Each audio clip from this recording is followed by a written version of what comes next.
ரெண்டாக வெட்டி போட்டாலும் மீண்டும் உயிருடன் வரும் அரிய வகை புழுக்கள். சுத்தியல் புழுக்கள் என அறியப்படும் இந்த புழுக்களால் யார் யாருக்கு பாதிப்பு? எச்சரிக்கை விடுத்த ஆராய்ச்சியாளர்கள். அமெரிக்கால இருக்கக்கூடிய டெக்சாஸ் மாகாணத்துல கனமழை பெஞ்சிட்டு வரதால இதனால மாகாணம் முழுக்க ஹேமரெட் அப்படின்ற வகையை சார்ந்த புழுக்கள் வெளியே வந்திருக்காமா. இந்த புழுக்களை ஷெவல் ஹெட் இல்லனா அம்புக்குறி அப்படின்னும் அழைக்கலாம். ஒரு சுத்தியல் சுறா மாதிரி தான் இதுவும் தனித்துவமா காணப்படுது. இந்த புழுக்களை பாதியா வெட்டினா கூட மறுபடியும் உருவாக்குற தன்மை கொண்டுதான் இருக்காமா. அதுக்குள்ள இருக்கக்கூடிய செயல் இழக்கக்கூடிய நச்சு மனிதர்களுக்கு தோல் எரிச்சலை ஏற்படுத்துமா.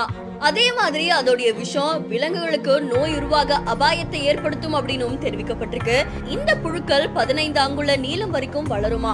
இது எங்கெங்கெல்லாம் இருக்கும் அப்படின்னா புல்வெளிகள், நடைபாதைகள், அதுக்கப்புறமா சாலைகள்ல மழைக்காலங்கள்ல வெளியில வருமாமா. மக்களுக்கும் விலங்குகளுக்கும் ஆபத்தை ஏற்படுத்தும் அப்படின்னு ஆராய்ச்சியாளர்கள் தெரிவிச்சதா தகவல் ஒன்று வெளியாகி இருக்கு. இந்த வகையான புழுக்களை 2 துண்டா வெட்டினா கூட மறுபடியும் 2 புழுக்கள் உருவாகுமா.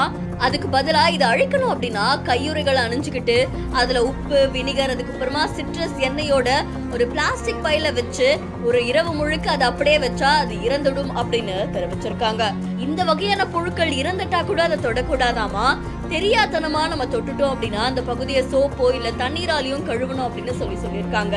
இந்த மாதிரியான புழுக்கள் அலபாமா, கலிபோர்னியா, புளோரிடா, ஜார்ஜியா, அதை தொடர்ந்து டெக்சாஸ் மாகாணங்கள்ல காணப்படும் அப்படின்னு தெரிவிச்சிருக்காங்க. அமெரிக்கால தென்பட்டு இருக்கக்கூடிய இந்த அரிய வகை புழு மக்களை அச்சத்துல ஆழ்த்தினதோட பெரும் பரபரப்பை ஏற்படுத்தி இருக்கு.